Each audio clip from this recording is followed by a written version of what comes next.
नमस्कार बच्चों, राज्य शिक्षा शोध एवं प्रशिक्षण परिषद बिहार पटना में आप सभी का स्वागत है। बच्चों, खाद्य संसाधनों में सुधार के अंतर्गत हम लोग पशुपालन पढ़ रहे थे। पिछली कक्षा में हम लोगों ने दुग्ध उत्पादन को देखा था, जिसमें गाय और भैंसों को पालने में किन किन बातों का ध्यान रखेंगे और कैसे उत्पादन बढ़ाया जा सकता है। अब बच्चों, अन्य पशु के पालन को देखते हैं, जिसमें देखते हैं मुर्गी पालन को, कि मुर्गी पालन हम कैसे कर सकते हैं। अंडे व कुक्कुट मांस के उत्पादन को बढ़ाने के लिए मुर्गी पालन किया जाता है। हम सभी जानते हैं कि अंडा और उससे मुर्गी से हम मांस खाते हैं, इसलिए कुक्कुट पालन में उन्नत मुर्गी की नस्लें विकसित की जाती है। अब ज़्यादा अंडे और ज़्यादा मांस चाहिए तो उन्नत किस्में तो हमें चाहिए ही। आगे देखते हैं, अंडों के लिए अंडे देने वाली, जिसे लेयर कहते हैं। बच्चों, ये याद रखना होगा, लेयर किसे कहते हैं। अंडों के लिए जिस मुर्गी का हम इस्तेमाल करते हैं, पालन पोषण करते हैं, उसे लेयर कहते हैं, तथा मांस के लिए जिनका हम पालन पोषण करते हैं उसे ब्रॉयलर कहते हैं। और हम लोग बोलने में क्या बोलते हैं, बॉयलर अक्सर बोलते हैं। आप जाइएगा अगर मुर्गी का मांस लेने, तो वहाँ पूछिएगा तो देसी मुर्गी एक बोलेगा, और नहीं तो क्या बोलेगा, बॉयलर बोलता है। बेसिकली उसका नाम क्या है, ब्रॉयलर है। यानी मांस के लिए जिसका उत्पादन करते हैं उसे ब्रॉयलर कहते हैं, और अंडे देने वाले को लेयर कहते हैं। अब आगे बढ़ते हैं। नई किस्में के लिए हम क्या करेंगे कि देसी, जैसे कि एसील है, देसी नस्ल क्या है, एक एसील है, और ऐसे और बहुत सारे देसी नस्ल हैं, तथा विदेशी नस्ल लेगहॉर्न नस्लों का संकरण कराया जाता है। देसी में अभी आप पशु में भी पढ़े, देसी नस्ल में क्या है कि रोग प्रतिरोधक क्षमता, अडेप्टेबिलिटी ज़्यादा होती है, और विदेशी नस्ल में ये चीज़ कम होती है, पर वो अंडा ज़्यादा देगा, मांस ज़्यादा देगा। तो दोनों के बीच क्रॉस करा करके, जिसे संकर वैरायटी कहते हैं, एक नई वैरायटी तैयार होगी, तो उससे हमें अंडे ज़्यादा मिलेंगे और मांस ज़्यादा मिलेंगे। साथ साथ मांस जल्दी तैयार होंगे, यानी वो ब्रॉयलर तेज़ी से बढ़ेंगे। तो क्या हमें मिलेगा, चूज़ों की संख्या तथा गुणवत्ता मिलेगी। और क्या मिल सकता है, छोटे कद के ब्रॉयलर माता पिता द्वारा चूज़ों के व्यावसायिक उत्पादन हेतु हमें मतलब संकर किस्में तैयार करनी चाहिए। और अगला पॉइंट क्या है, गर्मी अनुकूलन क्षमता, यानी उच्च तापमान को सहने की क्षमता। बच्चों, हम जानते हैं कि हमारे देश में ज़्यादातर क्या है, गर्मी ज़्यादा पड़ती है, हम ऐसे देश में रहते हैं। तो यहाँ विदेशी नस्ल को लाने में इसीलिए देसी नस्ल से कराना बहुत ज़रूरी है, कि हमारे देसी नस्ल में रोग प्रतिरोधक क्षमता है, तापमान सहने की क्षमता। और विदेश में तो ज़्यादातर जगह ठंडा प्रदेश है, तो तापमान सहने की उसकी क्षमता नहीं है, तो यहाँ वाले से कराएंगे तो ये क्षमता भी विकसित होगी। तो तीसरा पॉइंट है कि उच्च तापमान को सहने की क्षमता होगी। अगर नहीं सहने की क्षमता होगी तो वो चूजे मर जाएंगे, उनका विकास ही नहीं होगा। अगला क्या है, देखभाल में कम खर्च की आवश्यकता है। विदेशी नस्ल को अगर हम रखेंगे तो उनके लिए ठंडा इन्वायरमेंट बनाना होगा, तो एसी लगाना पड़ेगा, उनका देखभाल ज़्यादा, उनमें रोग ज़्यादा लगेगा, उसमें खर्च होगा।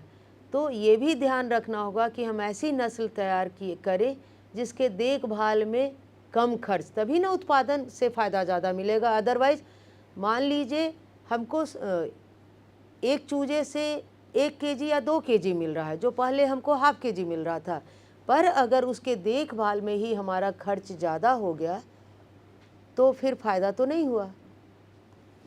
तो इसलिए देखभाल में कम से कम खर्च में कैसे लागत और उत्पादन बढ़े, कम लागत में उत्पादन ज़्यादा हो, इस बात का ध्यान रखना होगा। आगे बढ़ते हैं।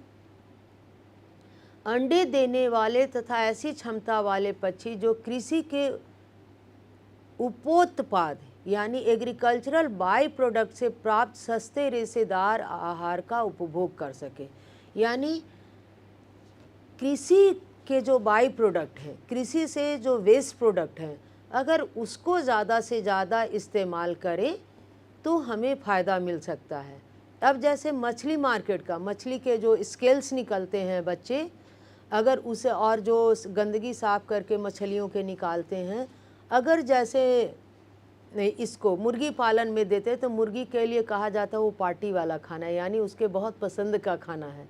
तो मछली मार्केट का तो वो वेस्ट प्रोडक्ट हुआ और यहाँ इस्तेमाल होगा। उसी तरह से अंडे देने वाले या मांस वाले के लिए जो हमारे एग्रीकल्चरल वेस्ट हैं, वही अगर उनके भोज्य पदार्थ के रूप में इस्तेमाल होंगे तो अलग से किसानों का खर्चा नहीं लगेगा और इनका जो वेस्ट है, इनके जो मल मूत्र हैं, वो खेती में इस्तेमाल हो जाएंगे, तो एक दूसरे से के पूरक रहेंगे।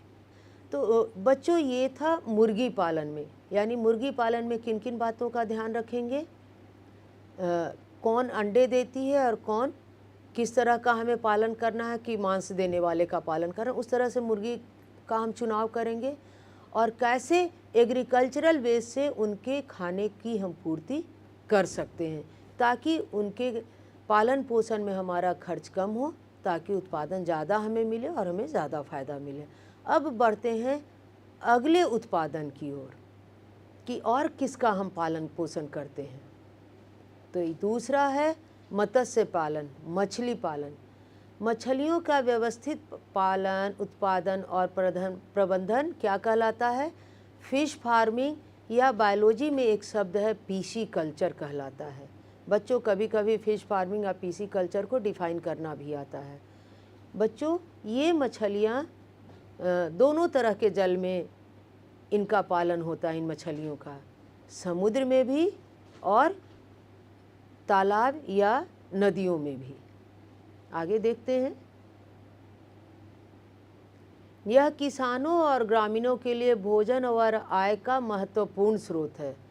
तो किसानों के लिए और ग्रामीणों के लिए नहीं, शहरी क्षेत्र के लोगों के लिए भी ये आय का एक महत्वपूर्ण स्रोत है, क्योंकि इससे प्रोटीन हमें बहुत मिलता है। साथ साथ मछलियाँ सुपाच्य भी होती हैं, इसमें फैट कम है, अभी हम लोगों ने देखा था, तो ये सुपाच्य भी होती हैं मछलियाँ। हमारे भोजन में प्रोटीन का मछली मुख्य स्रोत है, अभी मैंने बताया था, और मछली का उत्पादन 2 प्रकार से होता है।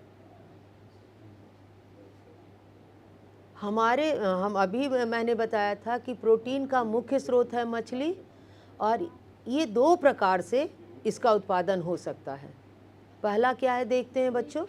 2 प्रकार से होता है। पंखयुक्त मछलियाँ होती हैं, स्वच्छ जल में कतला, रोहू, मृगल, कॉमन कार्प का संवर्धन किया जाता है। बच्चों, ये मछलियों को तो आप पहचानते होंगे अगर खाते हैं तो, और मछली बाज़ार में अगर नहीं पहचानते हैं तो जाइए और विभिन्न प्रकार की मछलियों को देखिए। नाम नहीं जानते हैं तो उन्हीं मछली बाज़ार में बेचने वालों से आप उनके नाम पूछिए और जानकारी लीजिए, तो हर मछली को आप पहचानने लगे। सिर्फ कतला और रोहू को ही नहीं पहचानिएगा, ऐसी और वैरायटी है, सिंघी है, तो आप जाइए और देखिए। दूसरा देखते हैं क्या है, कवचीय मछलियाँ, जैसे प्रॉन, मोलस्का, उनके ऊपर एक कवच जैसा रहता है। आप जैव विविधता में इसको पढ़े होंगे, तो उसको मैं यहाँ नहीं बताऊंगी। यानी 2 तरह की मछलियाँ होती हैं, पंखयुक्त मछलियाँ और कवचीय मछलियाँ। आगे बढ़ते हैं। अब यहाँ मछली उत्पादन के स्रोत जो हैं, हम बच्चों बताए थे कि फ्रेश वाटर फिश होते हैं, जिसको कि आंतरिक जल मत्स्य पालन कहते हैं। ये नदियों, झीलों, तालाबों, कृत्रिम जलाशयों में मछली पालन करते हैं, यानी छोटे छोटे जलाशय बना करके भी हम इसका पालन करते हैं। जैसे उदाहरण के तौर पर रोहू, कतला, मृगल, ये सब कॉमन वैरायटी है जो आसानी से उपलब्ध होते हैं और इनका तेज़ी से विकास होता है, तो ये सब हम लोग इस्तेमाल करते हैं। दूसरा क्या है, मैरीन फिशरीज। हमारे यहाँ समुद्र तट भी तो बहुत हैं, आधा भारत तो समुद्र से ही घिरा हुआ है, तो समुद्र मैरीन वाटर भी फिशेज होते हैं, और समुद्रों और खाड़ियों में मछली पकड़ना और मछली पालन होता है। उदाहरण के तौर पर हिल्सा, मैकेरेल, ट्यूना और ऐसी कई वैरायटी है जो मैरीन फिशरीज के अंतर्गत आते हैं। आप कभी घूमने जाइएगा साउथ इंडिया में तो आपको ये वाले जो समुद्री मछलियाँ हैं वो ज़्यादा आपको वहाँ मिलेंगी। आगे बढ़ते हैं बच्चों। इंटेंसिव फार्मिंग, अब इंटेंसिव फार्मिंग क्या है बच्चों? तालाब या टैंक में बड़ी संख्या में मछली को पालना। तो हम लोग जब बड़े मतलब दूसरे जगह जब मछलियों को ले जाते हैं तो छोटी छोटी मछलियों को पहले ऐसे ही छोटे तालाब या टैंक में पाल करके रखते हैं, या कम स्तर पर अगर मछली पालन करते हैं तो ऐसा भी हम करते हैं। आगे देखते हैं सहपालन। दूसरा क्या है कि एक तो हो गया कि एक ही तरह की मछली हम छोटे तालाब या टैंक में पालन किए।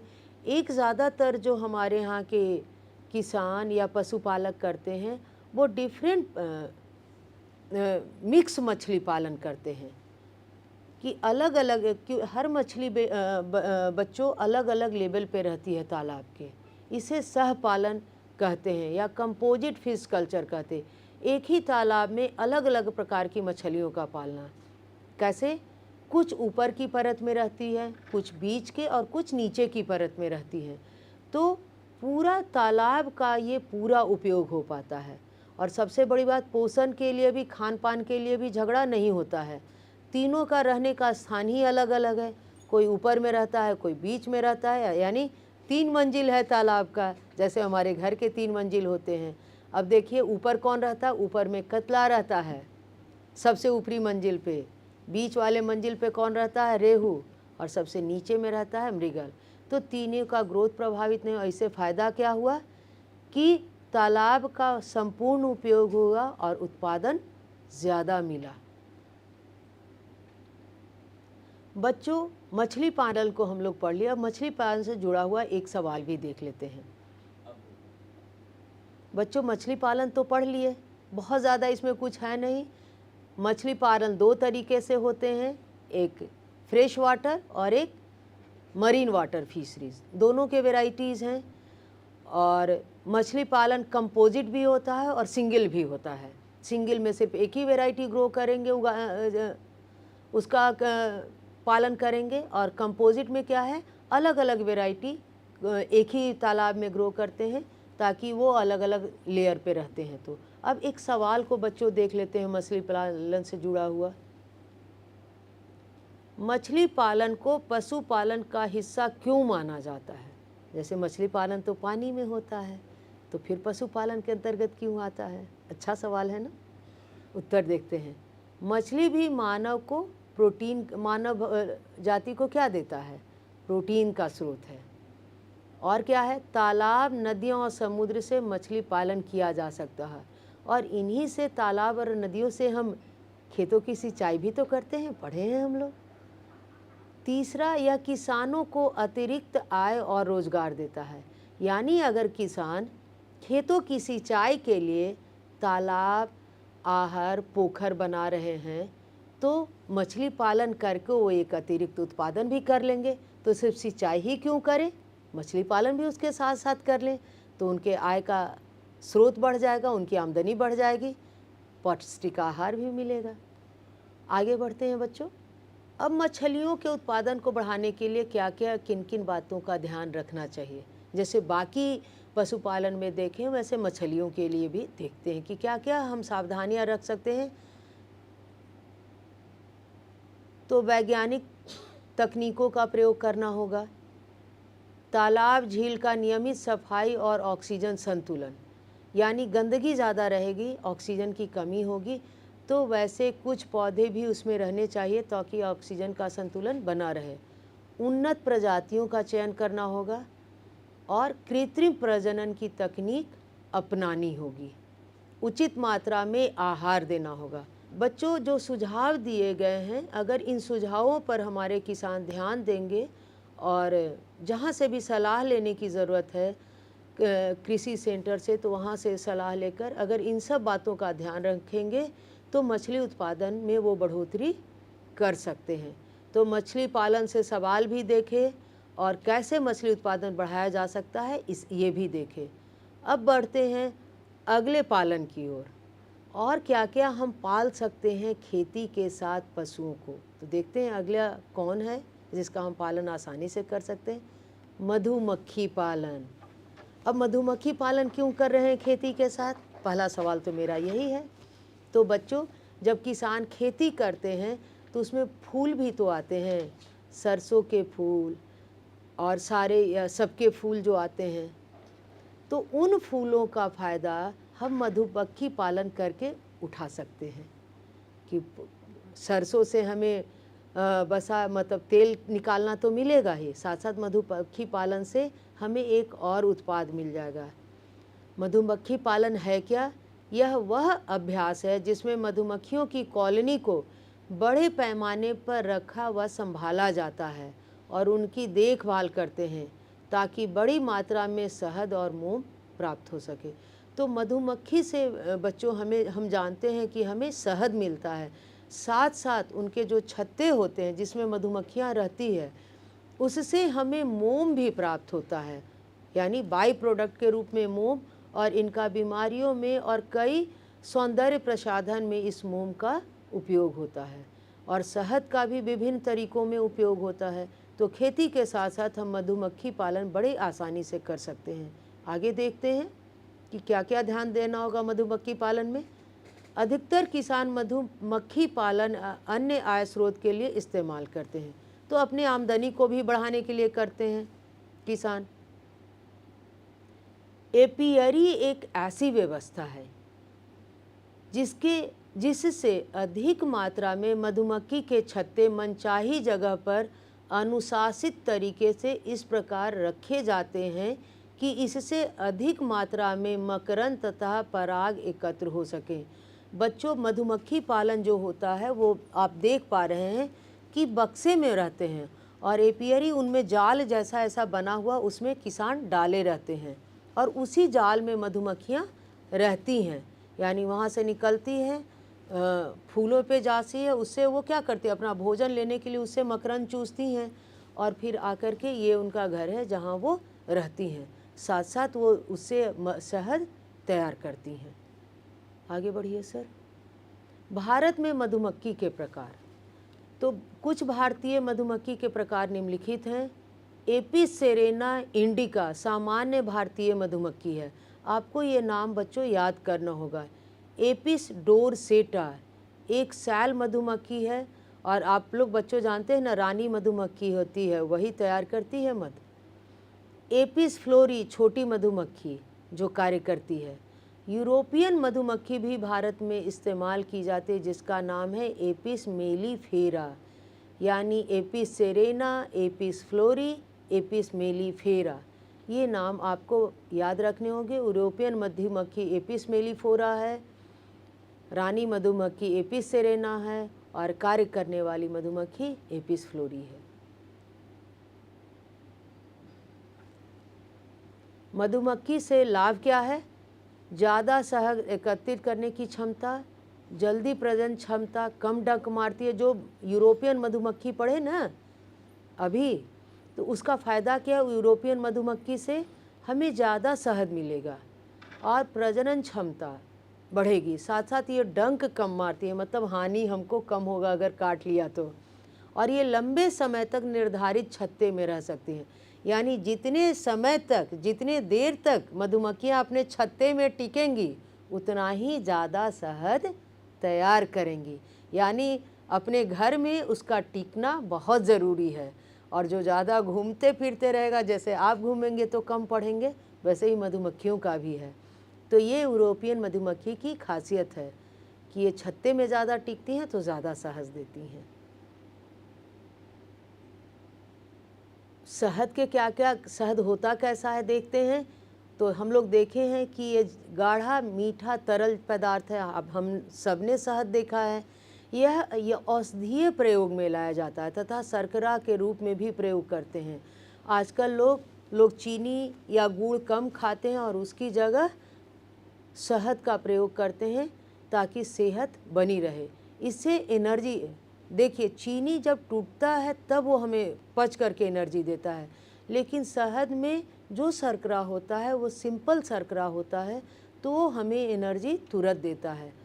शहद के साथ साथ क्या है, हमें मधुमक्खी के छत्ते से मोम भी मिलता है और मोम का उपयोग औषधि बनाने और कई जगह इस्तेमाल होता है। तो दो चीज़ मिल रहा है, शहद और मोम।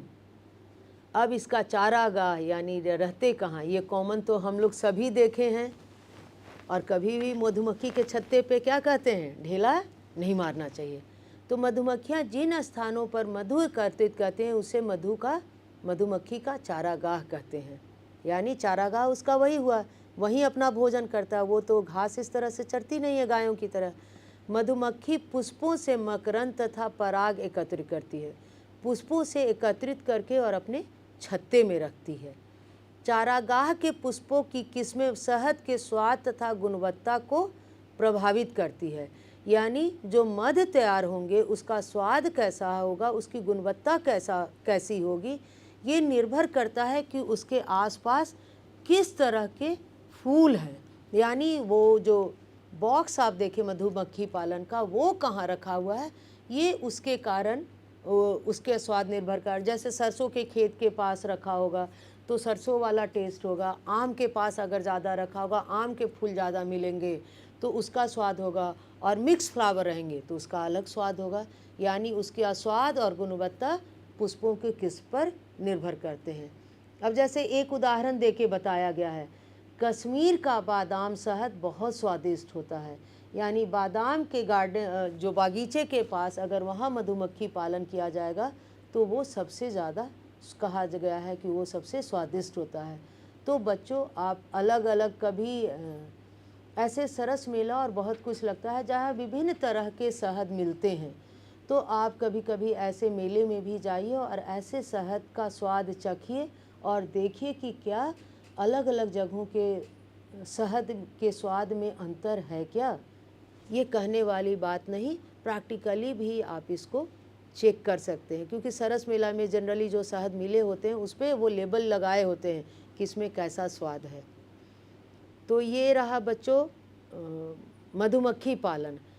अब हमारे राज्य में और देश में जितने जो आसानी से पालन हो सकते हैं, ये कुछ पशुओं के पालन थे। ऐसे और कई पशुओं के पालन किए जा सकते हैं, ये आप लोगों ने कुछ पढ़ा। अब आगे कुछ प्रश्नों को देखते हैं। अगर मधुमक्खियाँ किसी क्षेत्र से अचानक गायब हो जाएं तो खेती पर क्या असर पड़ेगा। मधुमक्खियों से शहद और मोम तो हमें मिलता ही है, लेकिन अगर ये ना रहें तो क्या होगा, आप सोचिए। उत्तर क्या है, परागन की क्रिया प्रभावित होगी। पॉलिनेशन, यानी आपने पढ़ा है ना क्रॉस पॉलिनेशन और सेल्फ पॉलिनेशन, तो मधुमक्खियाँ बड़ा रोल प्ले करती हैं एक पौधे से दूसरे पर परागन को स्थानांतरित करने में, तो वो प्रभावित होगा। दूसरा क्या है, फलों, दालों और बीजों की उपज कम हो जाएगी। परागन प्रभावित होगा तो निश्चित है उत्पादन घटेगा। साथ साथ तीसरा जो सबसे बड़ा पॉइंट है बच्चों, वो आपको समझना होगा, जैव विविधता और खाद्य उत्पादन पर बुरा असर पड़ेगा, पर्यावरण प्रभावित होगा। समझ रहे हैं। तो मधुमक्खियाँ अगर ख़त्म हो गई तो परागन तो प्रभावित होगा ही, साथ साथ जैव विविधता सबसे ज़्यादा प्रभावित होगी। अगले प्रश्न को देखते हैं। मधुमक्खी पालन से केवल शहद ही मिलता है या और भी फायदे हैं। उत्तर देखते हैं। शहद पोषण और औषधीय गुणों से भरपूर है, अभी हम लोगों ने देखा। दूसरा पॉइंट है मोम, वैक्स, मोमबत्ती, सौंदर्य प्रसाधन और दवाइयों में उपयोग होता है। मधुमक्खियाँ परागन, पॉलिनेशन करती हैं जिससे फसल की पैदावार बढ़ती है। तो मधुमक्खी से सिर्फ शहद और मोम ही नहीं मिलते हैं, पैदावार भी बढ़ती है। तो अगर हमारे किसान गाय, मछली, मधुमक्खी सबको का पालन करें तो जैव विविधता भी अच्छी होगी और सबसे उनका इकोनॉमिक कंडीशन भी अच्छा होगा। अगला प्रश्न देख लेते हैं बच्चों। पशुपालन से पर्यावरण को कैसे लाभ होता है। पशुपालन से बच्चों, ये सवाल बहुत अच्छा है, थोड़ा हट के सवाल है। ऐसे हट के सवालों के जवाब आपको समझने चाहिए और जानने भी चाहिए। पशुपालन से पर्यावरण को कैसे लाभ होता है। फ़ायदा तो हम देख लिए, किसान को फ़ायदा हो रहा है, पर्यावरण कैसे अच्छा हो रहा है। तो पहला देखते हैं इसके उत्तर में क्या है। पशुओं का गोबर खाद और बायोगैस बनाने में उपयोग होता है, तो हमें ईंधन मिल रहा है प्लस खाद मिल रहा है। रासायनिक खाद का प्रयोग कम होगा। कचरे का पुनः योग, वेस्ट रिसाइकलिंग हो रहा है। तो 3 तक रासायनिक खाद कम हो उपयोग होगा, यानी कार्बनिक खेती करने में फ़ायदा है। मिट्टी की गुणवत्ता ये बढ़ाएगा, और पॉइंट आप जोड़ सकते हैं, मिट्टी की गुणवत्ता को बढ़ाएगा, कार्बनिक खेती में फ़ायदा होगा। तो और इन सब से क्या होगा, पर्यावरण और जैव विविधता संतुलित करने में हमें मदद मिलेगी। अगले प्रश्न को देखते हैं, ग्रामीण अर्थव्यवस्था में पशुपालन क्यों जरूरी है? ये अच्छा सवाल है कि कैसे गांव में कौन रहते हैं, किसान रहते हैं, तो कैसे किसानों का कंडीशन अच्छा होगा, ग्रामीण अर्थव्यवस्था अच्छी होगी, तभी हमारे देश की अर्थव्यवस्था अच्छी होगी, है ना।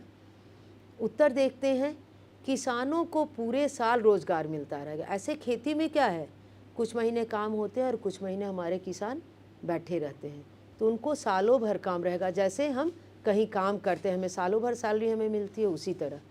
दूसरा है, महिलाओं और परिवार के अन्य सदस्य भी इसमें योगदान कर सकते हैं, यानी पूरी की पूरी फैमिली इंगेज हो सकती है, काम के लिए बाहर नहीं जाना पड़ेगा, तो फैमिली लाइफ भी मिलेगा। बच्चों यहाँ इसको भी जोड़िए और अपने जवाब में आप लिख सकते हैं कि उन्हें फैमिली लाइफ भी मिलेगा, यानी सामाजिक स्तर भी अच्छा होगा। तीसरा, ग्रामीण क्षेत्रों में दूध सहकारी समितियों जैसे अमूल, सुधा, अपने यहाँ की हम बात कर लें दूधा, रोजगार और आमदनी का स्रोत है। और ग्रामीण क्षेत्रों में क्या, दूध सहकारी समितियाँ बनी हुई हैं, जहाँ किसान अपने दूध और उत्पाद ले जा कर के देते हैं और वहाँ से फिर वितरित होता है।